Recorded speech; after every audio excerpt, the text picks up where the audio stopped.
High quality ஆனால் low price உங்களுக்காக அப்படின்னு இன்னைக்கு பல பேர் சொல்றாங்க. அதெல்லாம் உண்மையா? அப்போ ஒரு வியாபாரினா யாரு? ஒரு வியாபாரிக்கு தேவையானதையெல்லாம் என்ன? ஒரு வியாபாரம் எப்படியெல்லாம் செய்யலாம்?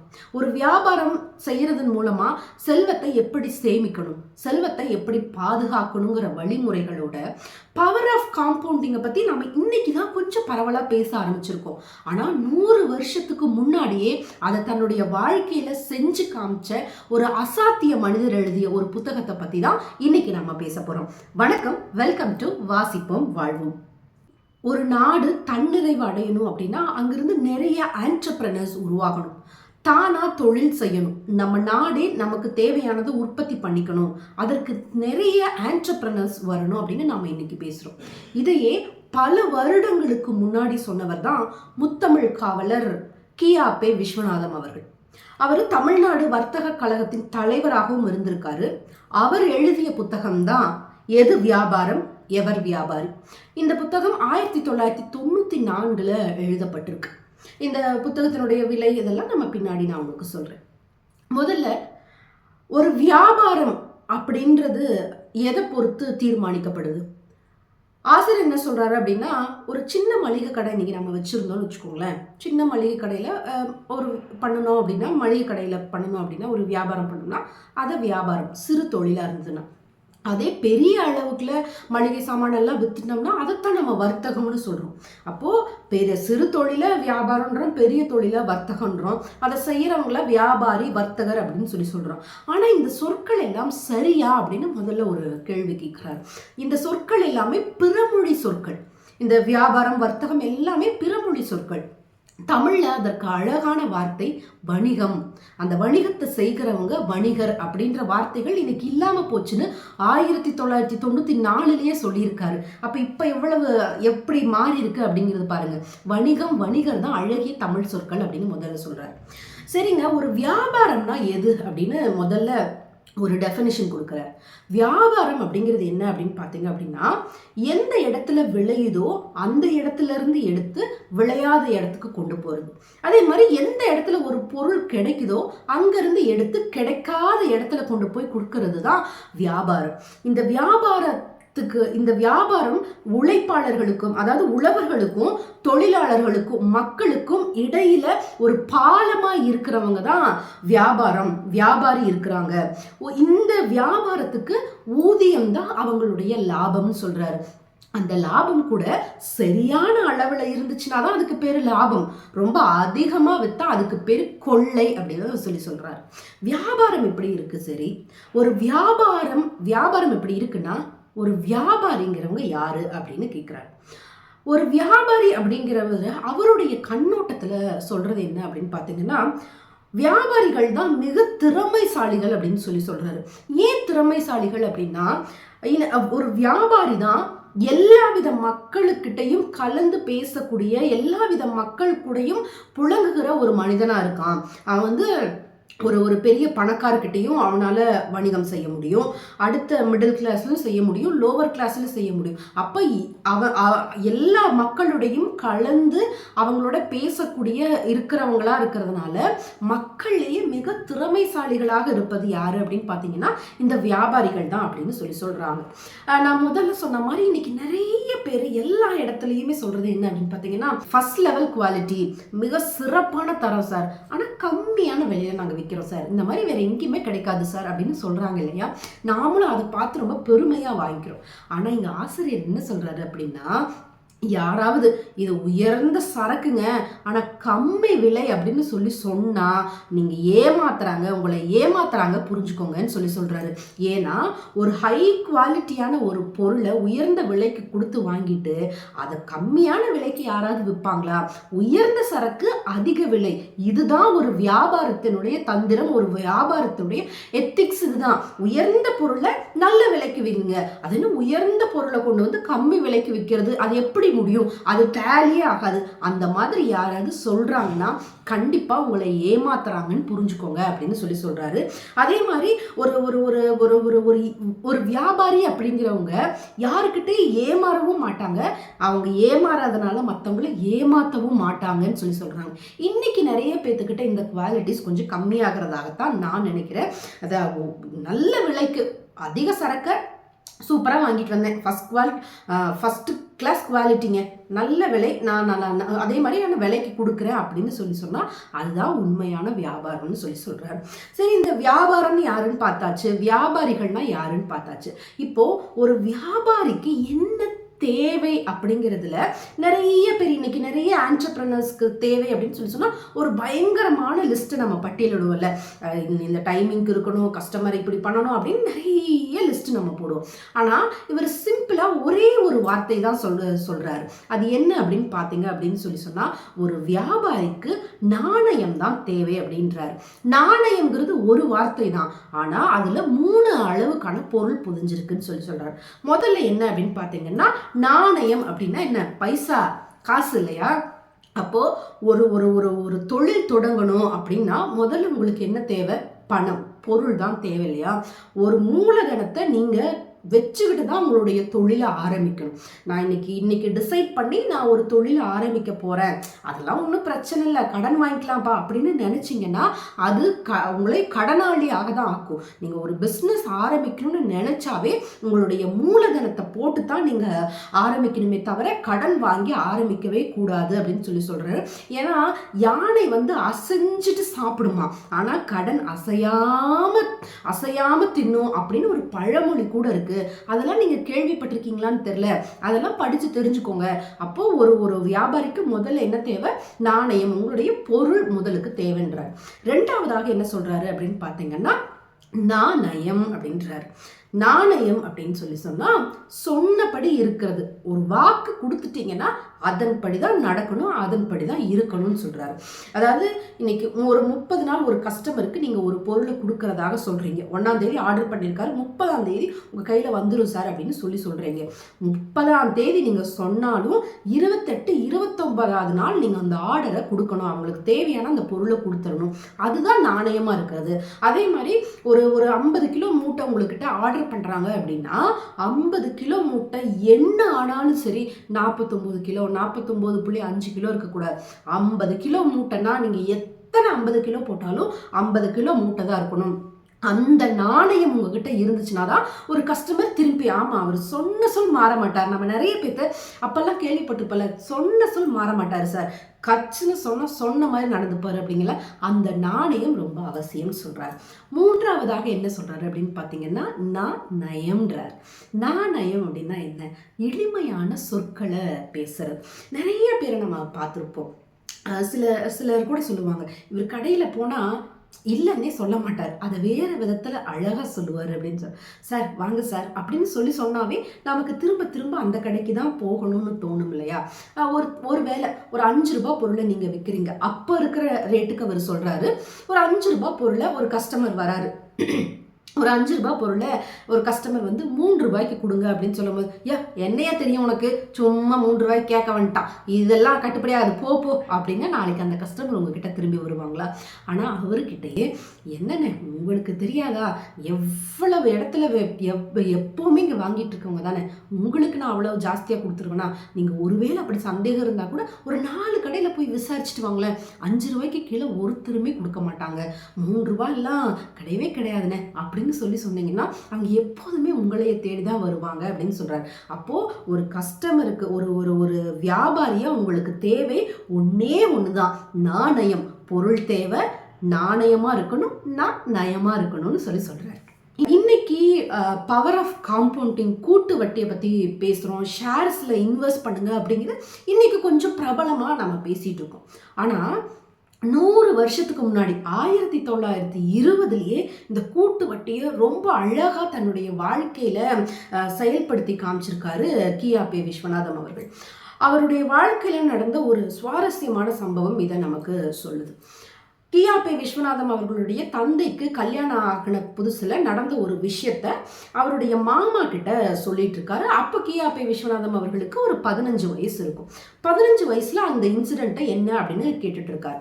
அப்போ அவங்க அப்பா சொல்றாரு, அவங்க அப்பாவுக்கு கல்யாணம் ஆன புதுசுல எல்லாருக்குமே கல்யாணம் ஆன புதுசுல மறு வீட்டுக்கு பெண் வீட்டுக்கு கூட்டிட்டு போவாங்கல்ல. அப்ப அவங்க எல்லாரும் ஆசீர்வாதம் பண்ணி ஓரளவுக்கு ஒரு கும்பிடு பணம்னு சொல்றாங்க, எல்லாத்தையும் காலில் விழுந்து கும்பிட்டா பணம் கொடுப்பாங்கல்ல, அந்த பணம் கொடுத்துருக்காங்க.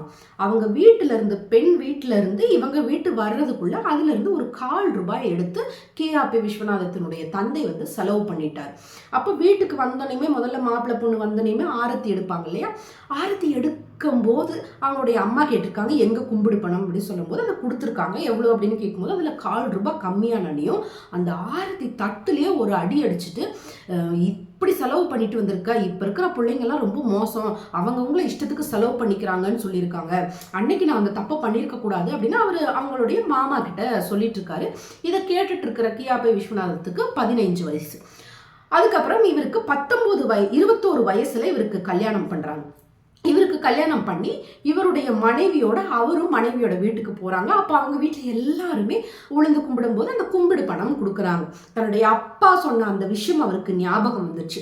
அப்போ இந்த விஷயத்த இந்த மாதிரி ஒரு தவறை நாமும் பண்ணக்கூடாது, இந்த பணத்தை எப்படியாவது சேமிச்சு வச்சிடணும் அப்படின்னு நினைக்கிறாரு. இப்போ ஒய்ஃபுக்கும் அவங்களுடைய ஒய்ஃபுக்கும் கொடுத்துருப்பாங்க, இவருக்கும் கொடுத்துருப்பாங்க.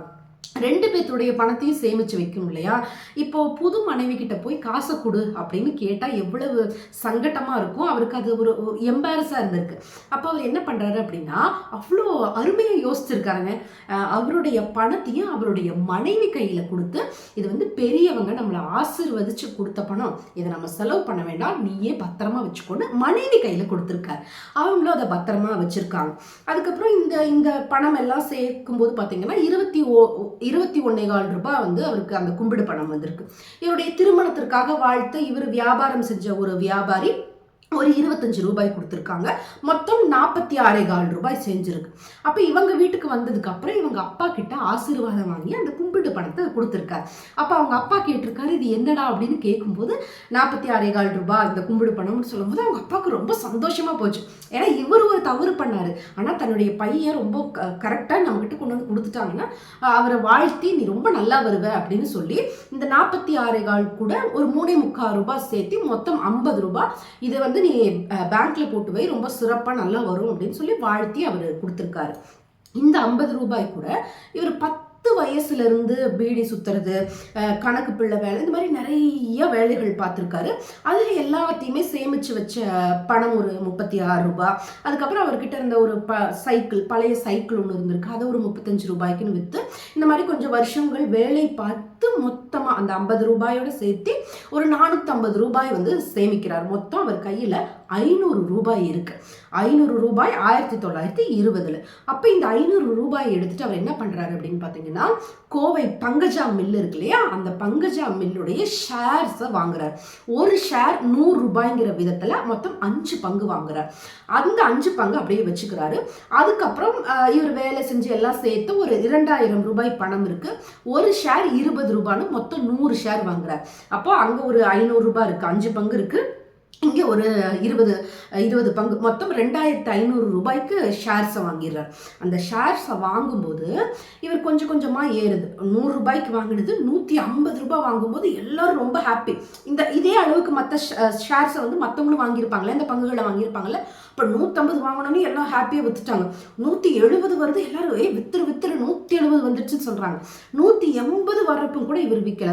அவருடைய ஒரே மைண்ட் என்னவா இருக்கு அப்படின்னு பார்த்தீங்கன்னா, ₹2,500 வந்து 5,000 எப்போ வருதோ நான் அப்பதான் விற்பேங்கிறதுல விடாப்புடியா இருக்காரு. அது எத்தனை வருஷம் அதை பற்றியெல்லாம் அவர் கவலையே படலை. இந்த ₹2,500 என்னைக்கு 5,000 பங்கா மாறிச்சோ அன்னைக்கு இவர் சிறப்பாக இவருடைய பேர்ல இருந்த பங்கு எல்லாத்தையும் வித்துட்டு இவருக்கு ₹5,000 கொடுத்துருக்காங்க. அந்த ₹5,000 எடுத்து திருச்சிக்கு பக்கத்துல 5 ஏக்கர் நிலம் வாங்குறாரு. நிலத்தை குத்தகைக்கு விடுறாரு. ஒரு 10 வருஷத்துக்கு குத்தகை விடுறாங்க. குத்தகையிலிருந்து வந்த பணம் எவ்வளோ பார்த்தீங்க அப்படின்னு சொல்லி சொன்னால் ஒரு ஒரு வருஷத்துக்கு 100 மூட்டை குத்தகையாக வருது. அப்போ 100 மூட்டைக்கு 300 ரூபாய் வருஷத்துக்கு. 10 வருஷம் கழிச்சு அது ஒரு 3000 ரூபாயா அவங்களுக்கு அவங்க வாங்கி எல்லாம் பண்ணியிருக்காங்க. இப்போ 5000 ரூபாய்க்கு 5 ஏக்கர் நிலம் வாங்கினத ஒரு 10 வருஷம் கழிச்சு அவர் வித்திருக்காரு 30,000 ரூபாய்க்கு. இந்த 30,000 ரூபாயை எடுத்துக்கொண்டு போய் வட்டிக்கு போட்டதுல 40 வருஷம் கழிச்சு அந்த 30,000 ரூபாய் 7 மடங்கு அவருக்கு பலன் கொடுத்துச்சாமா. கியாபே விஸ்வநாதத்திற்கு பார்த்தீங்கன்னா 3 பையன் 5 பொண்ணு.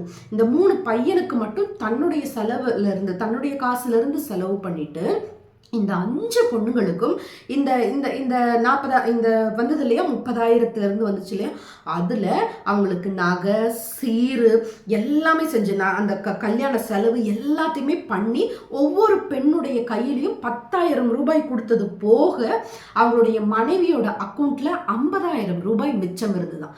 இந்த இத்தனையும் செய்வதற்கான அந்த முதல் விதை எங்கிருந்து போடப்பட்டுச்சுன்னா அந்த கும்பிடு பணம் 46,4 ரூபாய் தான் இவ்வளவு லட்சமாக பெருகி இருக்குன்னு சொல்றாரு. இப்போ இதுல இருந்து நாம தெரிஞ்சுக்கிறது என்ன அப்படின்னா, ஒரு ஷேர்ஸ் வாங்கினீங்கன்னா உடனே வித்தரணும்னு நினைக்காதீங்க.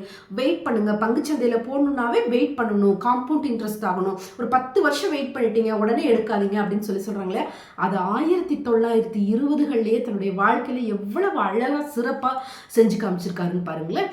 இதுக்கு அடுத்தவர் என்ன சொல்றாரு அப்படின்னு பாத்தீங்க அப்படின்னு சொன்னா, ஒரு பணத்தை இது வந்து வியாபாரிகளுக்காக அவர் சொல்லியிருக்காங்க. ஆனா இந்த வியாபாரிகளுக்கு மட்டும் இல்ல, எல்லாத்துக்குமே பொருந்தும். சேமிக்கணும் அப்படிங்கிறத பொறுத்த அளவுக்கு அவர் என்ன சொல்லியிருக்காரு அப்படின்னு பாத்தீங்கன்னா, சேமிப்புங்கிறது ஒரு கலை, அது ஒரு ஆர்ட் அப்படின்னு சொல்றாரு.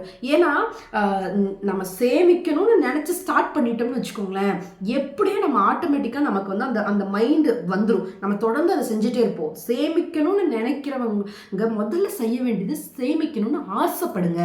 நான் சேமிச்சிடணும்யா, நான் கரெக்டாக சேமிச்சு வைக்கணும் அப்படின்னு நினைச்சிட்டீங்கன்னாவே ஆட்டோமேட்டிக்கா அதை நீங்க செஞ்சிருவீங்கன்னு சொல்றாரு. ஏன்னா இன்னைக்கு சேமிப்புல நம்ம இந்தியா முழுக்க இன்னைக்கு தடுமாறிட்டு இருக்கோம். இந்தியர்களுடைய சேமிப்பு அப்படிங்கிறது இன்னைக்கு குறைஞ்சிட்டே வருதுன்னு சொல்றாங்க. அந்த டைம்ல அன்னைக்கு இருந்தவர்கள்லாம் எப்படி சேமிச்சனால்தான் இன்னைக்கு நாம ஒரு நல்ல நிலைமையில இருக்கோம் அப்படிங்கிறது இதை படிக்கும் போது புரிஞ்சுக்க முடியுது. அதே மாதிரி அவர் என்ன சொல்றாரு அப்படின்னு பாத்தீங்க அப்படின்னு சொன்னா, நீங்க ஒரு கோல் செட் பண்ணி வாழுங்க. ஒரு கோல் செட் பண்ணல அப்படின்னு சொன்னா வாழ்க்கை ஒருபோதும் சந்தோஷமா இருக்காது அப்படின்றாரு. ஒருவேளை நீங்க திட்டமிட்டு வாழ்ந்ததுனால என்னப்பா பிரயோஜனம் அப்படின்னு நீங்க அழுத்துக்கலாம். ஆனா திட்டமிட்டு வாழ்ந்தவங்க வந்து ஒரு மீதப்படுத்தாம வேணா போகலாம்.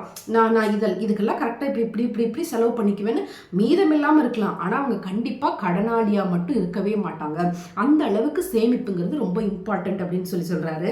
அதுலயும் முக்கியமா அவர் சொல்றது என்ன அப்படின்னு பாத்தீங்கன்னா, ஒரே ஒரு முறை நீங்க காஃபி குடிக்கிறது, அவர் வாழ்ந்த காலத்துல ஒரு காஃபி 1 ரூபாயா. அந்த 1 ரூபாயை நீங்க 100 வருஷத்துக்கு ஒரு ஷேர்லயோ ஒரு பேங்க்லயோ போட்டீங்க அப்படின்னு சொன்னா 100 வருஷம் கழிச்சு அதோடைய விலை அப்படிங்கிறது வந்து 1,06,000 ரூபாயா இருக்கும் அப்படின்னு சொல்றாரு. இந்த மாதிரி நிறைய கணக்குகள் சொல்றாரு. நீங்க செலவு பண்ற 1 ரூபாயுங்கிறது உங்களுடைய பேரன் அடையக்கூடிய சொத்தை நீங்க எடுத்து செலவு பண்றீங்க. அதனால தேவையில்லாம இந்த இடத்துல வந்து நீங்க சேமிப்பு அப்படிங்கிறது வந்து நமக்கு இருந்தது போக சொல்லல, நமக்கு தேவையில்லாத செலவை நீங்க கம்மி பண்ணி அதை சேமிச்சு வைங்க அப்படின்னு சொல்றாங்க. ஏன்னா இன்னைக்கு இருக்கக்கூடிய வேர்ல்டுல நீங்க சேமிச்சுன்னா என்னப்பா பண்றது அப்படின்னு நினைக்கிறோம். ஆனா சேமிப்பினுடைய அவசியத்தை ரொம்ப வலியுறுத்துறார். சரி, சேமிச்சு நான் வச்சுட்டேன். இப்போ நிறைய எனக்கு வியாபாரத்துலேருந்து நிறைய வந்திருக்கு. வியாபாரிகள் பொதுவாக நிறைய காசு அங்கே இருந்தாலும் எனக்கு வந்திருக்கு. இப்போ நான் இதை எப்படி பாதுகாக்கணும் அப்படின்னு அவர் எப்படி சொல்றாரு அப்படின்னு பார்த்தீங்க அப்படின்னா, ஒரு வியாபாரிகள் பொதுவாக தொழில் இருக்கிறவங்க அப்படின்னு எடுத்துக்கிட்டோம் அப்படின்னு சொன்னா, இப்போ மாச சம்பளம் வாங்குறவங்கன்னா அதுக்கு கரெக்டாக இருக்கும். ஆனால் தொழிலில் இருக்கும்போது பார்த்தீங்க, ஒரு வியாபாரத்தை செய்யும்போது நான் ஒரு வியாபாரம் செய்யறேன் அப்படின்னு நினைச்ச உடனே நீங்க எல்லா பணத்தையும் கொண்டு போய் வியாபாரத்தில் அப்படியே போட்டுறக்கூடாது. ஒருவேளை உங்களுக்கு லாபம் வந்தாலும் கூட அதையுமே எடுத்து ஒரே இடத்துல நீங்க போட்டுறக்கூடாது. ஒரு அமௌண்ட் வருது அப்படின்னா அது ஒரு 10 பங்கா பிரிச்சுக்கோங்க. கொஞ்சம் ரொக்கமா கையில வச்சுக்கோங்க, கொஞ்சம் தங்கம் வாங்குங்க, கொஞ்சம் வீடு வாங்குங்க, சிலதுல ஷேர்ஸ்ல போடுங்க, சிலதுல பேங்க்ல போடுங்க. அந்த ஷேர்ஸ்ல போடுறதையும் கூட ஒரே ஷேருக்குள்ள கொண்டு போய் போட்டுறாதீங்க. பேங்க்ல பேங்க் பல பல விதங்களில் பிரித்து பிரித்து போடுங்க. ஏன்னா அப்போ ஒன்று குறைஞ்சாலும் இன்னொன்று நமக்கு தூக்கி கொடுத்துரும். நீங்கள் எல்லாத்தையும் ஒரே ஷேருக்குள்ளே கொண்டு போய் போட்டுட்டீங்க அப்படின்னு சொன்னால், ஒரே டைப் ஆஃப் ஒரு பேங்க்குள்ளே போய் ஒரு பேங்க் ஷேருக்குள்ளே கொண்டு போய் எல்லாத்தையும் போட்டிங்கன்னா டவுன் ஆயிடுச்சுன்னா ஆட்டோமேட்டிக்காக எல்லா பணமும் லாஸ் ஆகிடும். அப்போ ஒரு பேங்க் ஷேரில் போடுங்க, இன்னொன்று வந்து நிஃப்டி 50ல் அந்த மாதிரி போடுங்க. அப்போது ஒன்று டவுன் ஆனால் கூட இன்னொன்று நம்மளுக்கு தூக்கி கொடுக்கும் அப்படிங்கிறத ரொம்ப சிறப்பாக சொல்லியிருக்கார். அதே மாதிரி ஒரு ஒரு நமக்கு எவ்வளவு வருதோ அந்த அளவுக்கு தான் செலவு பண்ணணும் அப்படின்னு சொல்றாரு.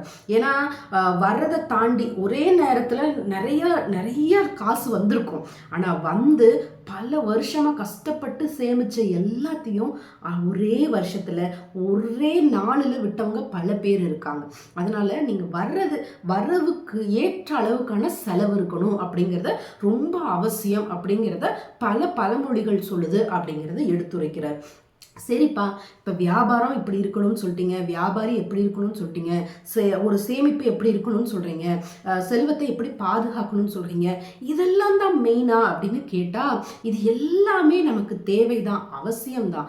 ஆனால் அதை தாண்டி முக்கியமான ஒரு விஷயம் இருக்குது. ஏன்னா எது வாழ்வு அப்படிங்கிற ஒரு விஷயம் இருக்குது. நம்ம சேமிக்கிறதோ நம்ம சம்பாதிக்கிறதோ அது மட்டும் வாழ்வு கிடையாது. நம்முடைய பணத்தில் பிறரை வாழ வைக்கிறது தான் வாழ்க்கை அப்படின்னு சொல்றாரு. ஏன்னா அதுதான் நம்முடைய வள்ளுவமும் நமக்கு சொல்லுது. செல்வத்தின் பயனே ஈதல் தானப்பா அப்படின்னு தானே வள்ளுவர் சொல்றாரு. அதனால ஒரு 1000 ரூபாய் உங்க பெட்டிக்குள்ள இருக்கிறது உங்களுடைய கஷ்டப்பட்டு நீங்க சம்பாரிச்சுதான் இருக்கலாம். ஆனா அதுல இருந்து எடுத்து செலவு பண்ற ஒரு 100 ரூபாய் எடுத்து நீங்க அரசியல்களுக்காக, ஒருத்தர் பட்னியா இருக்காரு, ஒருத்தர் எதுக்கோ ஒரு யாரோ ஒருத்தவங்களுடைய உயர்வுக்கு நீங்க செஞ்சீங்க அப்படின்னா அப்பதான் அந்த பணத்துக்கான மதிப்பு அதிகம். அப்பதான் அந்த பணமே அழகாகும். ஏன்னா இது வந்து நான் சும்மா சொல்லலை. அன்னைக்கு இருக்கக்கூடிய தமிழ் வியாபாரிகள்லாம் என்ன பண்ணாங்க அப்படின்னு பார்த்தீங்க அப்படின்னா, தங்களுடைய வியாபாரத்தின் ஆரம்பிக்கும் போது சாமி வரவுன்னு ஒன்று எடுத்து வைப்பாங்க. அந்த சாமி வரவுல முதல்ல ஒரு 101 இல்லை 51 11 அப்படின்னு அன்னன்னைக்கு வருமானத்தில் எடுத்து வைப்பாங்க. அந்த சாமி வரவை எடுத்து நல்ல காரியங்களுக்கு செலவு பண்ணுவாங்க. இது தமிழர்களுக்கு மட்டும் இல்லை, இஸ்லாமியர்கள் கூட பார்த்தீங்கன்னா ஜக்காத்து கொடுக்குற வழக்கம் இருக்கு. 40ல் ஒரு பங்கு அவங்க நல்ல காரியங்களுக்காக செலவு பண்ணுவாங்க. அதனால நம்முடைய அந்த செல்வத்தின் பயனே வந்து மற்றவங்களுக்கு கொடுக்கறது தான். சந்தோஷமா எல்லாத்துக்கும் கொடுத்து வாழணும் அப்படிங்கிறதையும் சொல்லியிருக்காரு. இதை தாண்டி அவர் செஞ்ச வியாபாரங்கள்ல எப்படி இருக்கு, 30 வயசுல அவங்க அப்பாவை இழந்துட்டாரு. அவருக்கு வர வேண்டிய கடனும் வரவும் ஒரே அளவுக்கு இருந்துச்சு. ஆனாலும் அதை எப்படி தாக்கு பிடிச்சாரு. பல நாடுகளில் பினாங்கு, மலேசியா, சிங்கப்பூர்னு பல இடங்களில் போய் வியாபாரங்களை கற்றுட்டு வந்திருக்காரு. அங்கே வியாபாரம் எப்படி செஞ்சாங்கங்கிறத கற்றுட்டு வந்து ஒரு வியாபாரத்தை எப்படி அணுகணுங்கிற நுணுக்கம் எல்லாத்தையுமே இந்த நூலில் சொல்லியிருக்காரு. அது போக திருக்குறள், குரான்ல எல்லாத்தையும் வணிகத்தை பற்றி என்ன சொல்லியிருக்காங்க அப்படிங்கிறதையும் சொல்லியிருக்காரு.